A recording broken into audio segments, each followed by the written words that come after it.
The TM Master Cup Series' first ever visit to Surfers Paradise was rain affected, and the Volpe Racing Team cars locked out the front row. We've known in the past the Volpes tend to do very well in the rain. Rossini on pole, Roderick on the outside. Devereaux and Raqueta in row 2, both of them very strong on this type of circuit. Cooper and Bates in row 3, that's a surprise. Matthias Taub corked out a fantastic lap to go qualify 8th. The Manicore cars in row 5. Pliskin, Savarol, Davenport, and Ashby complete the first 7 rows. Now the major story entering the weekend is, we got John Dilks starting on the inside of row 8 with Benoit Vukler. But the big story of the weekend concerns cars 10 and 11, the Lynx Racing cars. They have announced that they will not be running the next race, the Grand Prix of Gravis City, because Lynx, the company Lynx, did not actually get a business license there, and they haven't. Lynx Racing is, of course, owned. That's the parent company, obviously, and so Lynx Racing will not be there. But they have not announced whether or not they're going to sell their entries, and they might incur a rather hefty fine if they don't do something about that. Mason Yokoyama will start car 97 as Dalton Johnson once again only practiced that car.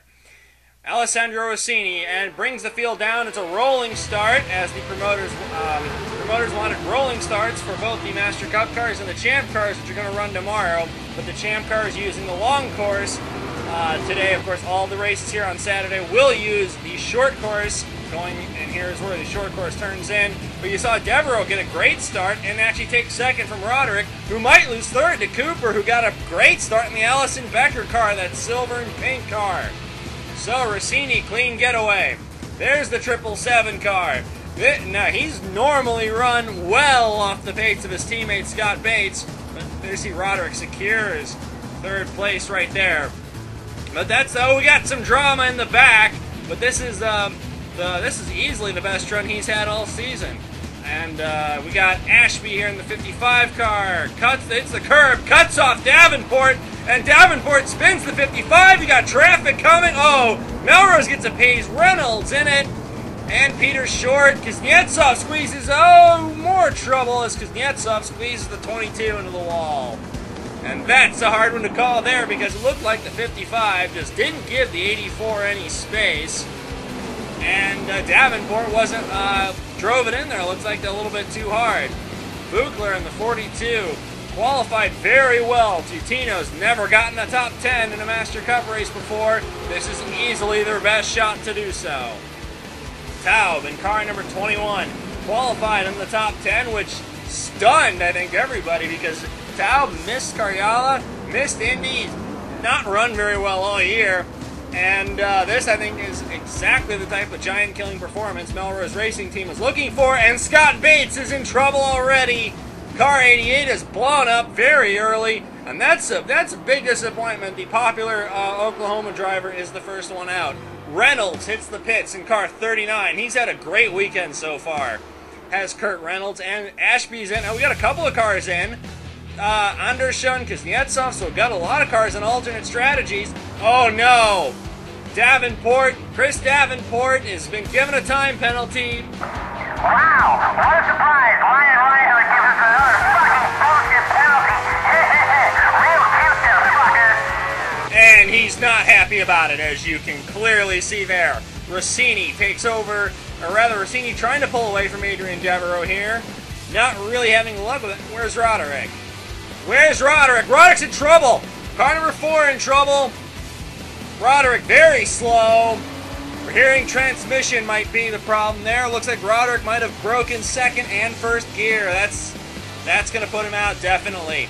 Taub, car 21, trying to hold off Savarol on the 5. Luciano's Lennard is going to get it. He's going to get Taub here, but Taub is not going to give up. He's going to fight it.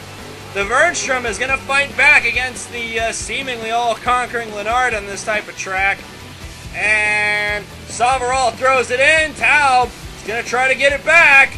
Taub jumps the curb. He hits Savarol just a little bit. Taub spins the car. He's hit by Pliskin, the 16. Stoiler cuts the chicane into Taub and into Vukler.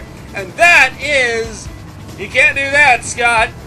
I don't think that's going to sit well with the stewards looking from Daniel Melrose's onboard camera, who's been running 16. Stoidler cuts the chicane quite clearly, but if you, oh no, Vukler!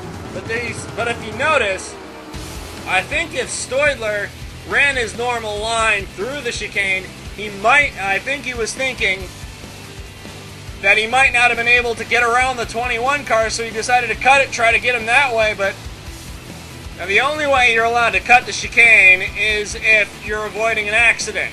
Otherwise, you will get pinged for it, and you will get a time penalty. That's going to be a contentious one because of where the 21 car was sitting. Benoit Vukler came out the short end of that, and there's a lot of damage on that car. Ben Atkins got by him in the 50 car, but that's a big opportunity loss for Scuderia Tutino and for Matthias Taub and the Melrose Racing Team. John Dilks, on the other hand, has seized the opportunity with both hands. He's running in 9th after having an absolutely amazing start. Dilks was in the series a long time ago. He's about to lose 9th to Arto Kekkonen here, but Dilks has been out of the series for a long time, has done quite a bit of sports car racing. In the meantime, he's been doing very, very well. He's been running in the North American GT Series, captured some very good results over there. And it's good to see him back, and he's picked up where he left off, it seems. Now we got Tom Moore, Chris Johannes. Oh, they get together! Johannes turns Tom Moore around, and that looked like Chris Johannes was getting a little tired of racing Moore for 29th place. I can't argue that one. Can't really argue that at all. As you see, Rossini leading Adrian Devereaux down the back straightaway here at the very scenic Surfers Paradise circuit into the these chicanes have caused headaches in the first Australian touring car race and in Champ Car qualifying, which was earlier this morning. Here is Taub, who's come out of the pits and is now blocking Savarol. I think Taub clearly blames Luciano for that, even though he did just so slightly tap the rear end of the 5 car, and that's what sent him around. Taub showing his displeasure. Oh no! They've thrown a penalty at Stoidler, and if I know the boys at Alert, they're going to appeal that one. Stoidler blocking John Dilks in the 29 car after getting by him.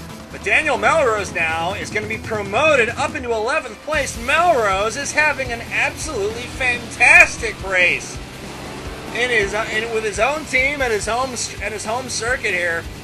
67 car, keep an eye out for it. That car is not pretty, but it's going places. Packard Carroll, car 18, having I think is an unscheduled stop on lap 7. Car number 18, a long stop there for the Old Tour Unlimited car. Been having problems with that car all weekend, but he qualified at 10th, but that's not going to help him. That's fairly... Oh, Anderson in, unscheduled in car 74. It's the second stop he's made, so that's going to kill whatever alternate strategy hopes he had. Davenport as a penalty, but that could still be appealed, though. I doubt it's going to work, but either way, he's getting in the way of Dilks in car 29. Kingston, car 17, is also having a very good race so far, running up in 6th place. Rossini pits from the lead at the end of lap 11. So that's about what I expected, because they're more going to be pitting for tires than they are for fuel. Tire wear has been a big Achilles heel so far for just about everybody. It's, of course, a temporary circuit. We're looking at Carlos Riccata, who pits from 4th. Cooper running in 3rd in the 777 car. Oh, 55 leaves the pits right in front of Riccata. That's going to be a very contentious call there. Yokoyama. Oh, I think that's about the 3rd or 4th time he's spun there all race. So, and he's having problems with that car, because that car, you can see it right there, it's veering over to the left. That's some rather serious suspension problems he's got there. Yokoyama's going to have a long day. As you see, Riccata rather viciously defending 7th from Savarol. And, oh yeah, Riccata is holding him up. Savarol cutting the course a little bit to try to get a run on the 14. But there he goes, he's alongside. He's got the edge on Riquetta. Is Riquetta going to defend? He does! Riquetta throws it in, and they bump again, and Luciano shakes his fist at the young Colombian. Riquetta is not going to give it up that easily. Rossini now in lap traffic. That's Peter Short, the 22 car. Short sideways. That car is not handling well as Ash Bridges hits the wall in the background. As Adrian Devereaux now closing in on Rossini, the Italian, the winner of the Cariola Grand Prix earlier this year, is trying to hold off the Frenchman to take his second Master Cup win. But he's got a ways to go. Got a long ways to go. Not even half distance yet. And Peter Short, the four-time world champion, is Short's giving him room to go. Rossini just has to take the spot, and Adrian Devereaux gives them plenty of room in case there's an accident, and there almost is. I don't think Peter Short is going to lay over that easy, and that's not really what Rossini wants to see. Clavino up to 17th after 16th. 16th, my mistake. After not only a couple of penalties, but she's been absolutely making a charge after an awful qualifying session where she hit the wall very early, brought out a red flag, and of course lost her fastest lap as a result. Now she's trying to challenge Jacob Card, who has been, if I may say so, rather disappointing in that 6 car. Card, and oh, they touch! Clavino cuts the chicane! That's not going to work. No, you're going to have to give that spot back, or you're going to get a penalty for it, Melanie. Sorry. And here we go. She's looking at the overhead camera here. And Card roughing her up a little bit. She doesn't have the spot, and I don't think there's, I think that's pretty black and white right there. Yeah, and looks like the officials see so as well. Greg Woodard, car 41, challenging Ian Cooper, as Cooper is having nightmares with Packer Carroll as Ash Bridges into the wall, and Woodard hits him! Woodard hits the wayward Australian Bridges after Bridges was trying not to merge right in front of him. Bridges bounced off the wall and hit him anyway. So Ash Bridges continuing to prove that he is well out of his depth. As Adam Purcell, who is actually a very competent driver, as we saw in the Australian Touring Car race this morning, Bridges, of course, crashed out of that one on lap 1. Purcell nearly won it, and those are the only 2 drivers doing double duty this week. Actually, no, I think Yokoyama also ran the first touring car race, but I don't think he did terribly well either. Luciano Savarol, actually, no. That's right, Yokoyama was taken out because of Bridges in that race, and see if Yokoyama gets his revenge tomorrow. But Purcell nearly won as Savarol pits the 5 car. That looks to be about right, but that's a bit early for Luciano. To see if anything comes of that. Melrose and D'Souza, this has been one of the better battles on track. We've had a lot of pretty good racing, actually, further down the field. And this is one of those battles, is Melrose versus Gaspar D'Souza. Daniel Melrose doesn't care about points. He's going for the best result he can. Gaspar D'Souza in the 60 car, he's going to his sponsor's home race, and he wants to come into that with a lot of momentum. Jones, you see him all the way down in 40th. He actually hit the wall on his own, and he's been in the pits for quite a while repairing damage on the 216 car. Big disappointment for Jones. Stoidler now trying to challenge the 14 car of Riquetta. He's making a move here. As you saw, the graphic said the penalty was overturned, and that's clearly put a fire under Stoidler, which means that's for position, and that is going to be Stoidler moving up to 6th. Luciano's back in again. This can't be good news for the Brazilian, and they're not in any hurry in the 5 pit, so that looks like Luciano's race might be over. As Rossini now continues to lead here in Surfers Paradise. We're just past halfway, and Adrian Devereaux is nowhere to be seen. Rossini pulling away. Woodard's still in 4th, but of course he does have damage from that incident with Bridges earlier. Kingston beginning to hound him in that 17 car. Lewis, Kingston, in that blue and red car. Really going to start to hound Woodard. There might be a new paint job coming for that 17 car. Might be slightly different colors, but Kingston makes it, throws it in. Nope, not going to stick there. Not going to, oh, maybe it will. Maybe it will. This looks like it could have been a very clever move from Kingston, and Woodard might have so much damage, he might have to let him go. Yep, and Woodard does. Riquetta pits the 14 car from 8 as Tom Moore is in trouble. Looks like he's got a puncture on that car, and he passed pit in. That's a long way to go. Tom Moore's had a pretty long weekend anyway, and it looks like it's only going to get worse. All right, Manticore Engineering. Looks like we're going to see Team Best Friends work to get... No. Looks like Packer Carroll is... looks like it only really works when Packer's the guy in the lead lap and Kingston's guy one lap down, so... I guess Team Best Friends only goes one way in that team, and it's only when it's in Packer's favor, as the bird is shown to Packer Carroll from the cockpit of car 17. Packer not being a good teammate today. And granted, the fact that there's a lot of rumors that he's going to be leaving that team at the end of the season, I wouldn't be too surprised. He cuts the chicane, and oh, Packer's slowing. Packer suddenly slowed in front of Purcell, and... I wonder if Packer had a rather serious problem just rather suddenly. That's what it looks like. He's pulling it off. Packer Carroll looks like he's out. And I think his teammate might be relieved. Kekkonen now, car number 9, beginning to hound Stoidler. That is for position as Kekkonen slides the rear end of the Gessler. And Pliskin beginning to close in. They're all behind the Greg Woodard Express here. Battle for 5th. Stoidler having a really good race so far. Or are they going to split him on the main straightaway? They are. Stoidler goes around him. Kekkonen goes by. Is Woodard going to let his teammate go, or does Woodard not really have an option? Oh! Kekkonen into Woodard. Woodard holds him back. And he holds his teammate up as well. And this 13 car is going to be able to really get away here. I think Woodard's trying to hang on as hard as he can.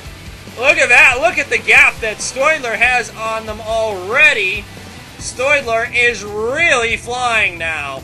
As there is Kekkonen and Woodard doing battle. As we have a better look at this. Kekkonen over the curbs. Woodard holds off Kekkonen. He throws the block, and Kekkonen... I don't know what Woodard expected there. Woodard ran him all the way, almost halfway across the track. And Kekkonen had nowhere to go but into him. That looked pretty obvious. Oh, that's a horrible call there. You see, Woodard comes to a stop and moves Kekkonen over, and Kekkonen has nowhere to go. Kekkonen even cedes the spot to Pliskin like he's supposed to. And then Pliskin slides it sideways. That's a horrible call by the stewards. Woodard ran Kekkonen straight off the road. There's nowhere for Kekkonen to have gone but to have turned him. Because that's a right turn. Awful call. Don't agree with it. Kekkonen pits the 9 car. That looks like maybe that's scheduled after all. Yeah, some people are pitting rather late for their second stop here as Rossini is in again. There you see the 5 car. They're working under the hood of that car, but he's not bringing that car back on track. Ian Cooper now in car 777 is going to, looks like he's going to lead a lap. No, he's not. He's going to bring that car into the pits. But he's having a very solid race so far. Oh, no, no, no, no, no, no, no! That's not right! That's a little different, I think, than what we saw with Riquetta earlier, because Riquetta was already hard on the brakes. Denner's pit stall. Ashby was just flat out leaving the pit stall, and that can't be right. Well, there was a non-call on the merge that Ashby made earlier, and I would be surprised if there's a call there as well. That doesn't seem right, though. Rossini leading the race, and oh, no, no, no, no! Rossini's tripped over a left car! He didn't need to do that! Look at the lead that he just lost! Devereaux goes by! Rossini didn't need to make that move at all! Seemed like Taub would have given him the spot if he just waited a little bit more. Oh, that's not good, because Devereaux's gone by, And when Adrian Devereaux often gets clean air like this, he just disappears into the distance, and that appears to be what's going on. Kingston's now third. Cooper and Ashby are now doing battle for position. Oh, there's gonna be some blocking going on here, I can just tell. Because I don't think... Oh, Ashby's making a challenge for position. Are we gonna have... Yeah, they're crowding each other already. These two aren't happy with each other. Ashby throws it in extra hard. Cooper, though, is actually being a courteous back mark. It looks like he's going to let the 17 hit the wall. Kingston hit the wall, but it doesn't look like he damaged his car at all. Looks like he'll be able to get away with most of that. Oh! Ashby tripped over the 180 car, tripped over Purcell. Oh, penalty given to Ashby. Penalty given to the 55 car. I did not expect that. So, Kingston and Cooper doing... Cooper lets him go. Gentlemanly thing to do. Very rare that we see that, at least today. Gentlemanly back marker there by the driver of car 777. As Stoidler now is trying to chase down Kingston for the last podium spot. Going around Adam Purcell, who really has had a more than eventful race. Now where's Purcell gonna go? Where's he gonna go? Because he's in front of the 16 car. There's Yokoyama. That's for now the battle between Purcell and Yokoyama there that you just saw. That is for position. Now we got Kakinen and Pliskin doing battle here. Stoidler in the meantime. Oh, Kakinen gets into the back of the 16, and Kurt Pliskin is slowing. Pliskin is slowing, and that looks like that's a punt. That looks like might have had an ignition failure right there. The 16's back going, but that might have been an ignition problem on the 16 car, and that's going to cost him all sorts of time. Devereaux pits. Adrian Devereaux has hit the pit lane for what we think is the final time. And we go to Gaspar de Souza, who looks like he's staying out the longest. Gaspar de Souza leads a lap here in Surfers Paradise. John Dilks, the 29 car, drop back a bit. Pliskin here, you see Pliskin in front of the 60 car. De Souza in no hurry. Of course, after everything cycled out there, Adrian Devereaux took the lead again. And he's running with Jack Dempsey, who's a couple laps down. Dempsey might not exactly be playing nice here because he's been rather hard to get by. It's been going on for a couple of laps. Dempsey throws it in. Not quite. Oh, they make contact. They bang wheels. They bang wheels, and that looks like Devereaux is slowing a bit. Or is he feeling it out to see if he has a puncture? Is he feeling that car out? Does he have a puncture? Devereaux is not going at the same speed that he was previous. I think he might be letting the 341 just get away a bit and just bring it home. That's all he has to do. Or does he have a puncture? Is there something? No, Devereaux is slowing. He has a puncture from contact, it looks like. Adrian Devereaux's run over to... Well, he's run into the side of the 341 car. He's got a puncture with just under 4 laps to go. This was his race as Rossini goes by. Alessandro Rossini takes the lead again. And Rossini has now gotten back into the lead. Big disappointment, though, for Adrian Devereaux, who looked like a sure winner today. But Lewis Kingston in the 17 car is going to wind up second, it looks like, as Alessandro Rossini, with very little competition left, is going to take his second win of the year in great style. For putting on such a dominant performance, Rossini is rewarded with a perfect 70. Kingston, a good effort to come home in second. Scott Stoidler completed the podium after getting his time penalty overturned in the middle of the race. That's going to be a big confidence booster for both of those guys. De Souza and Devereaux are doing their championship hopes a lot of good. Despite that late race contact, Devereaux still wound up 5th. Henton and Melrose. Daniel Melrose, one of his home races, gets a first top 10 of the year, I believe, for the Melrose Racing Team, and it's from the boss on a one-off drive. Not good for job security if your name is either Matthias Taub or Peter Short at the moment. Anna Percy steals a top 10 finish, and that is going to make overcoming her lead in the Independence Trophy very, very difficult from here on out. Kakinen and Clavino salvaged decent results despite getting mid-race penalties. Nasova, Scott, and Atkins mostly stayed out of trouble all race long. Jack Dempsey, not exactly on Adrian Devereaux's Christmas card list at the moment. Kuznetsov got into a little bit of drama on the first lap, came through with a decent 16th place. Cameron Taylor came all the way back from 37th place.